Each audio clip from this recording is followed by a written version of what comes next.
피부과를 왔었을 때 이런 시술을 받으면 포구가 될 가능성이 높다. 아니 원장님 살결 테라피 하시면서 그렇게 말씀을 하면 어떡합니까? 과하게 권유를 해서 그것을 받게 하는 게 저는 문제라고 생각을 해요. 안녕하세요, 하은자입니다. 여러분들이 피부과에 왔다는 거는 수많은 고민들이 있었을 것이고 그 고민들과 이것을 정말 해결을 해보고 싶다는 의지가 합쳐진 결과에 피부과를 방문하게 된 것인데, 그럼에도 불구하고 여러분들이 발걸음을 하게 만드는데 가장 큰 장애물 중에 하나가 과연 여기를 갔었을 때 내가 믿을만한가, 포구당하진 않을까, 제대로 추천을 해줄까, 정말 나를 위하는 곳일까, 이런 고민들에 대한 답을 찾지 못해서 계속 피부과에 방문을 고려하게 되는 경우가 많은 것 같습니다. 한마디로 상담실에 들어갔는데 실장님이 요거 하세요 해가지고 예 하면서 카드를 빡 끌어서 이제 딱 받고 집에 왔는데 아무런 효과가 없어. 거기서 더해서 오히려 더 망가졌어. 이러면은 너무 속상하고 그런 상상만 해도 두려움에 벌벌 떨면서 피부과를 가지 못하는 거죠. 사실 이런 부분을 해결해 주는 게 의사로서의 역할이라고 저는 생각을 하는데요. 그런 의미에서 오늘 제가 봤었을 때 여러분들이 이런 시술을 받으면은 딱 호구가 되기 좋다, 이런 시술들에 대해서 정리를 해드려 보고자 합니다. 본격적으로 말씀을 드려보기 전에 제가 드리고 싶은 말씀은, 사실 미용이라는 게 되게 주관적이기 때문에 이런 시술을 받으면 호구가 될 가능성이 높다 라고 말씀을 드리고, 실제 그런 시술을 받는다 했었을 때 본인은 만족할 수도 있거든요. 그런 측면에서 이거는 저희 주관적인 생각이라는 것만 알아주시면 좋을 것 같고, 하나의 참고사항으로 여기고 공부를 해서 병원을 방문해 주시면 더 도움이 될 것 같습니다. 첫 번째 제가 생각하는 호구되는 시술은 코 필러입니다. 코 필러이면서도 코실 리프팅일 수도 있는데요. 여러분들이 코에 대한 고민이 정말 많으실 것 같아요. 사실 우리의 이목구비 중에 정말 중요한 부분이기도 하고 사람 인상을 결정하는 중요한 부분이기도 하니까, 선천적으로 본인 마음에 안 들게 태어나면 어떻게 개선을 시켜볼 수 있을까 고민을 많이 하는 부위라고 생각을 하는데, 피부과에 가서 시술을 할 수 있는 방법 중에는 코 필러가 있고 코실 리프팅이 있고, 성형외과에 가서 할 수 있는 방법은 수술이 있습니다. 효과로 따지자면 수술이 정말 최고죠. 드라마틱하게 개선이 되니까. 아무래도 수술에 대한 부담감이 있다 보니까 더 간편하게 할 수 있는 것 중에서 코필러나 아니면 실로서 코를 높여줄 수 있는 코실 리프팅을 찾게 되는데, 개인적으로 저는 잘 되는 경우도 있고 실망하게 되는 시술 중에 하나가 코필러라고 생각을 해요. 이제 비유를 드리자면 힘을 점점 잃으면서 오똑했던 것들이 조금 뭉툭해지고 조금 더 뭉툭해지고, 그래서 어느 날 보면은 필러를 받기 전에 내 코보다 더 똥똥하고 뭉툭한 나의 코를 발견할 수가 있게 되는 거죠. 그거는 얼마나 시술을 잘하건 얼마나 좋은 필러와 상관없이 이런 경향성은 있기 때문에, 여러분들이 나 컴플렉스가 너무 심해, 내 예산이 이 정도밖에 안 돼 한다면은 뭐 나중에 녹일 수는 있으니까 그럴 경우에는 받아보실 수는 있겠지만, 이런 부분은 알고 받으시는 게 저는 좋다고 생각합니다. 그와 더불어서 언급할 게 코실 리프팅에 대해서도 언급드릴 게 있는데요. 코필러가 해서 먼저 나왔다가 그 다음 차세대 기술로 등장했던 게 코실 리프팅이고, 저 또한 코실 리프팅을 한번 추천드렸던 적이 있죠. 처음에 코실 리프팅이 등장했을 때 되게 신세계였습니다. 이렇게 빠른 시간에 이만한 비용으로 수술과 비슷한 효과를 내어보네. 정말 코실 리프팅 하고 나면은 콧대가 싹 올라가고 코끝이 뾰족해졌었거든요. 근데 요즘은 그렇게 많이 받지 않습니다. 왜냐하면은 한계가 좀 더 명확하게 밝혀졌기 때문인데요. 콧대는 괜찮아요. 콧대는 잘 올라오는데 코끝 같은 경우는 이 실이 지지를 해주더라도 밑으로 돌아가려는 힘이 그 힘을 이기기 때문에 생각보다 빨리 떨어집니다. 그렇기 때문에 개인적으로 봤었을 때 코실 리프팅을 한다 하면은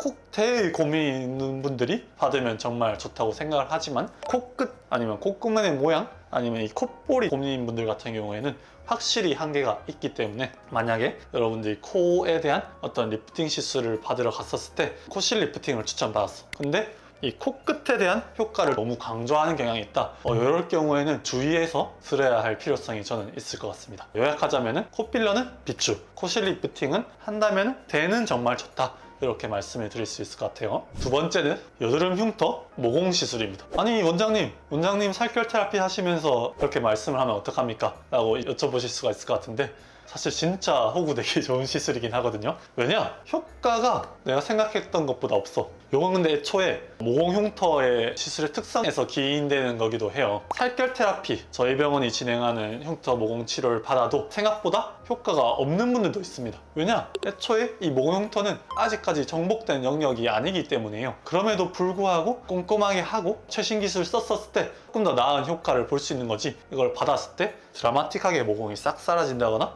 흉터가 없어진다거나 하는 경우는 절대 없습니다. 하물며 이 살결 테라피처럼 꼼꼼하게 하고 하나하나 해도 그런데 전체적으로 진행하게 되는 프락셀이라던가 아니면 포텐자 같은 니들 RF 시술을 받았을 때 모공이나 흉터가 좋아질 리는 저는 전혀 만무하다고 보고 있고요. 그렇기 때문에 여러분이 아셔야 될 점은 내가 어느 정도 체험을 해보고 싶다, 개선을 해보고 싶다, 그런 느낌을 받고 싶다 했었을 때는 프락셀이나 니들 RF, 포텐자 같은 시술도 괜찮지만 너무 큰 기대를 가지시면 저는 안 된다고 말씀을 드리고 싶고, 그렇기 때문에 이것에 대해서 너무 과한 비용을 프락셀이나 포텐자에 지불하는 것은 저는 아깝다고 생각을 하고 있습니다. 이 점을 알고 나서 치료를 받으시면 호구가 아닌 거죠. 그 점을 저는 말씀드리고 싶었습니다. 세 번째는 다이어트 주사와 다이어트 약입니다.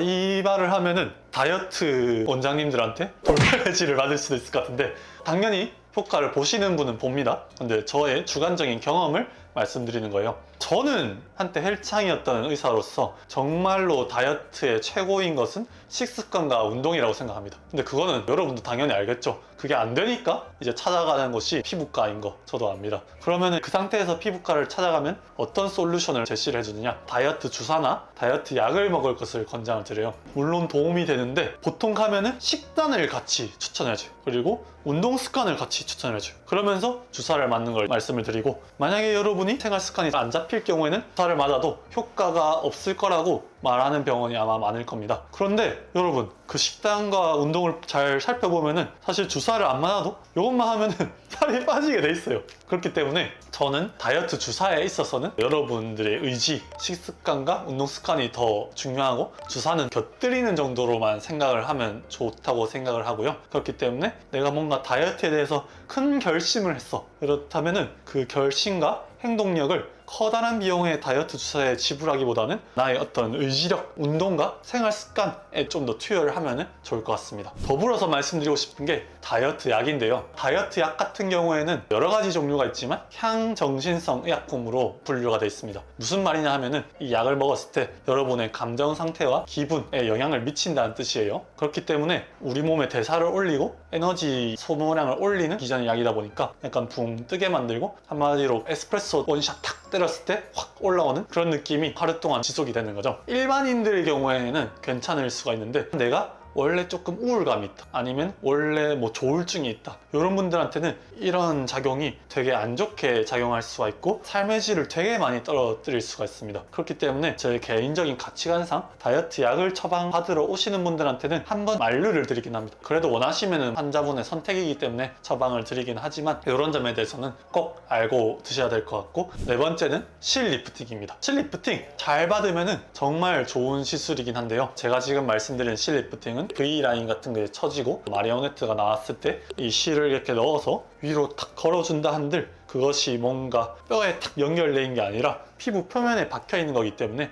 시간이 지나면서 점점 다시 내려오게 되거든요. 근데 그 기간이 막 1년, 2년, 3년 이러면은 당연히 괜찮죠. 사실 병원에서 여러분들이 들을 수 있는 유지 기간에 비해서 실제적인 효과는 조금 더 짧다고 보시면 될 것 같습니다. 제가 직접적으로 옛날에 시술을 해보고 간접적으로 경험을 해본 결과 길게 가도 반년을 못 가는 경우가 대부분이기 때문에 아쉬울 수 있다는 거죠. 근데 실리프팅도 당기는 거 말고 채우는 실리프팅 종류도 있잖아요. 네네. 그런 거는 괜찮나요? 네. 잼버실로 대표되는 들어갔었을 때 콜라겐을 생성해내서 장기적인 약간의 볼륨과 피부결 개선을 꾀한다. 요 같은 경우에는 애초에 장기적인 효과를 목표로 두고 시술을 추천해 드리는 거기 때문에 이런 거는 내가 생각했던 효과보다 바로 빡 꺼지거나 이런 일은 없다고 보면 될 것 같습니다.